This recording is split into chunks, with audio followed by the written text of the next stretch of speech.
Hello YouTube, I'm Pedro from the WickedCat team. On the following videos we are going to cover light in Unity 5.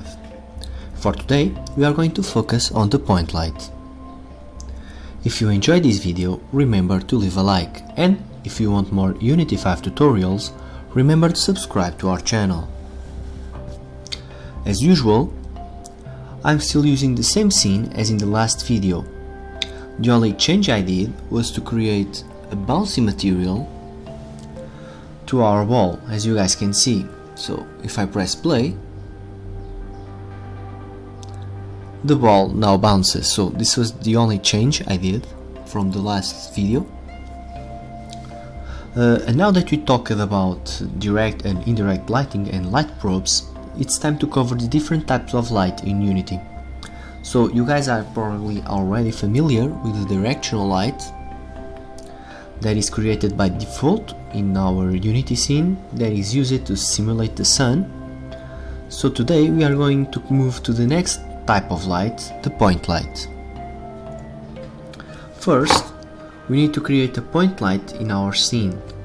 To do that, we go to the main menu, Game Object, Light, and we select Point Light. This will create the point light in our scene.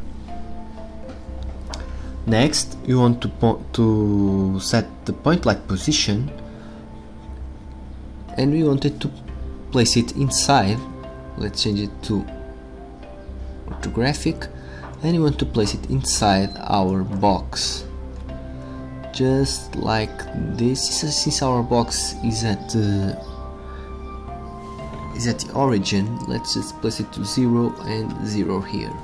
Okay, now it's still a little bit up, so here. Okay, it's good. Let's just change it to perspective. Yes, and as you guys can see right here, we now have a point light in the top of our, let me just, something like this. Yes, so we now have a point light in our box, and if I press play, yeah, now you see the light on the top of the box. As you can see, we have no shadows on the sphere, but we are going to take care of that in a minute. So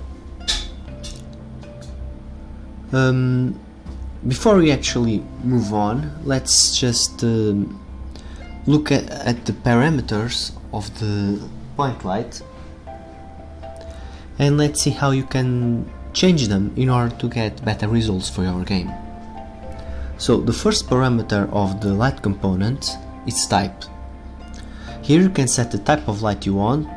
You can set it to spot, directional, point, or area.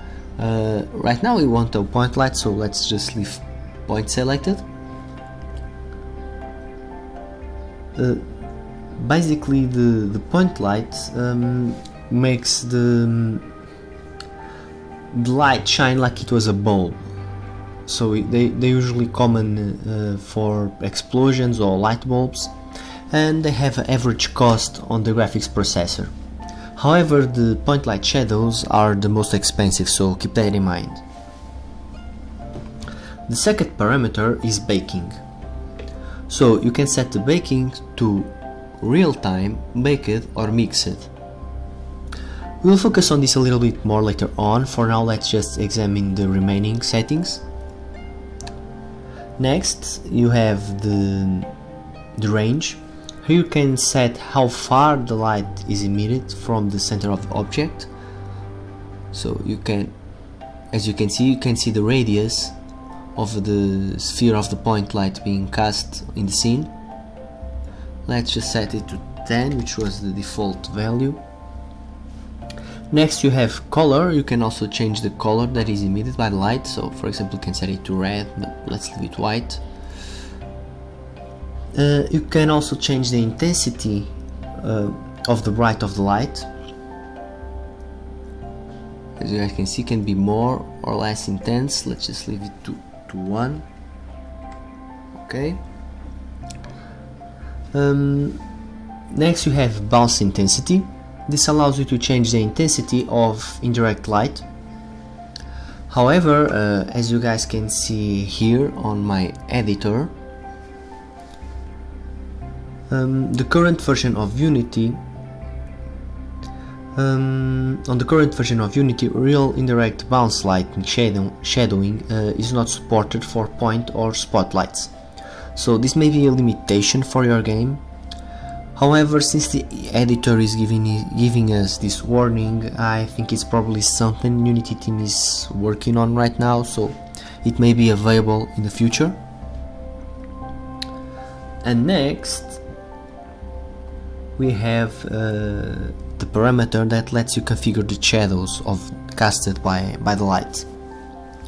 So right now we have no shadows selected. You can set it to hard shadows or to soft shadows. Let's for example change it to hard shadows, and you already see a shadow here, and if I press play,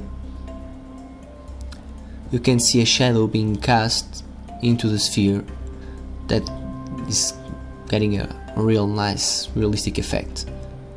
Okay, so once you turn shadows on, you have several parameters that you can work on. You can set the strength of the shadow. You can set the strength of the shadow. Basically, it's a value between 0 and 1, and we'll set the darkness of the shadow. So right now we have set to 1, most dark possible. You have the resolution, and here you can set the details levels of the shadow. You can use quality settings, low resolution, medium resolution, high resolution, or very high resolution. And finally, on bias and normal bias, you can configure the offset used when comparing the pixel position in the light space with the value from the shadow map. Next, moving on, you have cookie. This is an alpha channel of a texture that is used as a mark that determines how bright the light is at different places. Since this is a point light, you must set this to a cube map, but since we don't have any cube maps right now, I can show you how this works. Basically, you have a cube map, you apply the cube map on this field, and you can set the brightness in several areas of the light. Next, you have the draw halo. If you enable this option, Unity will draw a halo around the light source. So as you guys can see, it draws a halo. Next, on flare, you can set a reference to a flare to be rendered at the light position. Right now you don't have any flare, so you're going to leave this just like it is. And next you have the render mode. Here you can either select auto, important, or non-important. Again, this affects the importance of the lighting when rendering, affecting the lighting fidelity and performance. So if we set this to important, the engine will make this light more important than the other lights surrounding it. For example, if they are at auto or non-important. If it's not important, it's probably be ignored if there is a more important light in the area. So for now, let's just leave it at auto. And next you have the cooling mask, and you can use this to exclude group of objects that are going to be affected by the light. Right now you have everything selected, so every object we have, every group of objects we have is going to be affected by this light. So now that you covered the parameters, let's talk a bit about direct and indirect lighting with point lights. As we talked on the previous videos, you must be careful setting up the balance between the lights in your game. You want your game to look good, but you don't want it to be too heavy for the processor. Now, on the point light, you can play with the shadows and baking in order to balance the looks and performance. For example, if I set the baking to real time and the shadow type to hard or soft shadow, let's leave it to hard, we'll have a very nice and realistic effect of the shadows bouncing into the walls. However, this kind of lightning in shadowing is kind of heavy for the processor, and if you have many lights in real-time baking, especially point lights, it can become very hard for the processor to calculate all the shadows, and you'll have problems with the performance of your game. So what can you do in order to improve the performance? You can actually set the baking to baked. Now what this will do is that Unity will create a light map for the light, and this will give you a performance boost. So if I actually press play,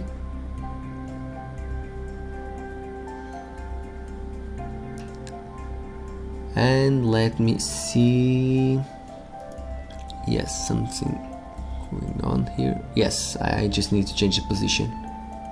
Is baking it.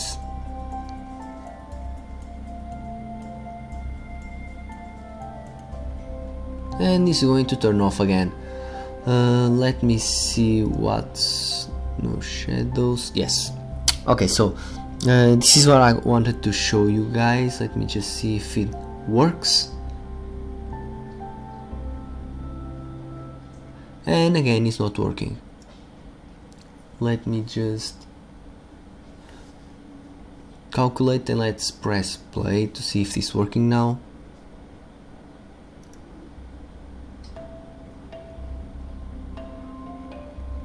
Yeah, it's working, but you guys probably can see. So if you guys take a closer look at the sphere, you will see that the sphere is actually being, when it goes up, is being affected by the point light we just created. Now what happens is that Unity will create a light map in order to that light, and this will give you a performance boost. However, this performance boost has a cost, and you already see it. So as you guys can see, we have no shadows in our scene, and even the point light is not having the same effect on the walls of our dynamic object. So you don't actually sorry, you don't actually have shadows being casted into dynamic objects like the wall. So for our specific case, since this is the only light source we have inside our box, it will make sense to make this a real-time baking with hard or soft shadows. But the best practice here is to analyze each light individually and see what better fits your specific case. Like I said before, for this case, the best will be a real-time baking and shadow type for hard or soft shadow, because this is the only light source inside our box. However, if you think in other scenarios, for example a torchlight in a wall, it will be better to set the baking to bake and to use light maps.